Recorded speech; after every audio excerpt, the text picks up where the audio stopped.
First road test of the war wagon in complete form.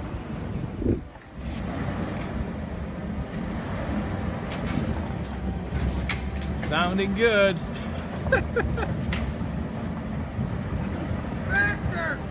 The war wagon's something we've been wanting to do for a long time. I think the original idea probably stems from, is it Warcraft 2, where they have the ogre juggernaut? Anyway, probably Warcraft 2, the old real-time strategy game. And since then, we've included something similar in quite a few different concepts. So our video game Saga has a juggernaut, which is a big war wagon. We wrote a script once upon a time which got made into a movie called Age of Dragons, which also had a big land ship thing. You know, we just really wanted to do it ourselves and do it right. The war wagon is finally a realization of that dream. We toyed with the idea of the war wagon just being like a big armored horse-drawn tank, kind of like Wells Fargo money carrier. But we really liked the fantasy aspect, and Jason and I were probably more on board with this initially than the production designer and director. I think they were more drawn to the kind of a horse-drawn idea, and we said no. It needs to be a self-driving steampunk machine.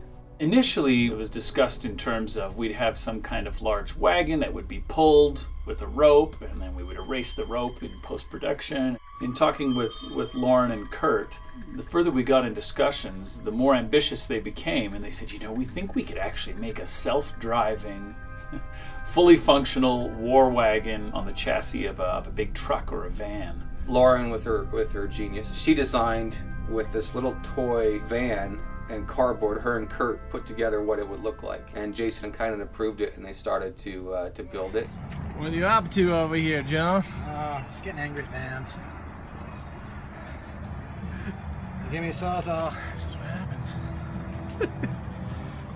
They found this gigantic, long, 15-passenger van, which they proceeded which we bought, and they proceeded to cut into pieces and hack apart and get it down to the bare bones, and then build the war wagon on top of it. Everything on the war wagon is in a fully functioning vehicle. When they turn the big captain's wheel, that's mounted onto the steering wheel. That's actually how it steers. When they push on the floorboard with their foot, there's a big panel that's pushing down the gas pedal, and the same thing with the brake. There's a lever that they can pull and push for the braking, and when you see in the movie, what they're doing is actually the mechanics that would drive this vehicle. That big lever was attached to the brake pedal.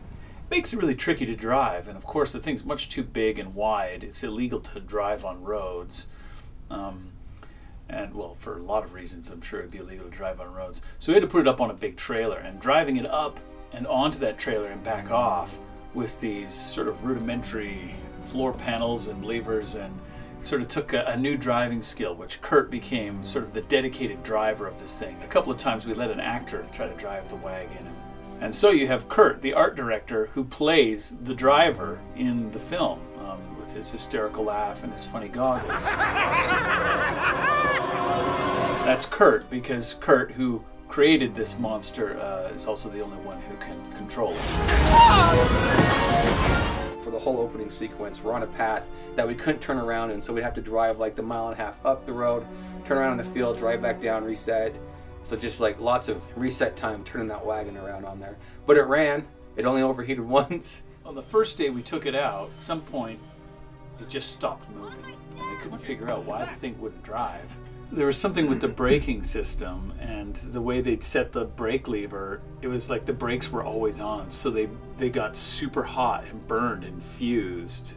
A few adjustments, and from then on I think it drove spectacularly, and we never really had big issues or problems with the war wagon driving through the show. They built the interior set on a soundstage, and that's what I really liked, is filming in the interior. And then with Nate Hoffman's sound design, it really works where you feel that it's actually inside the war wagon moving around. And it was fun to do the action sequence on top, because a lot of the stuff we would film just with the war wagon stationary and just had camera movements and low angles where we see clouds where it's not actually moving for safety of the actors. But then other times we did want to get shots where you see the ground moving and actors are hanging on the edge of the wagon. They all did their own stunts. Melanie climbing around the side while the wagon's going. so I'm glad she didn't fall.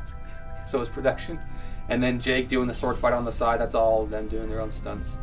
But the War Wagon was something that was fun and different, and I think it's something that does fit into the mythical world. We like the idea of this very technologically advanced villain. It's kind of fun to take for a spin out here in the back lot as long as there's no obstacles, because its steering becomes a nightmare. But yeah, it's a fun vehicle, and it's fun to see on the screen, and it's as I say, a long realized dream.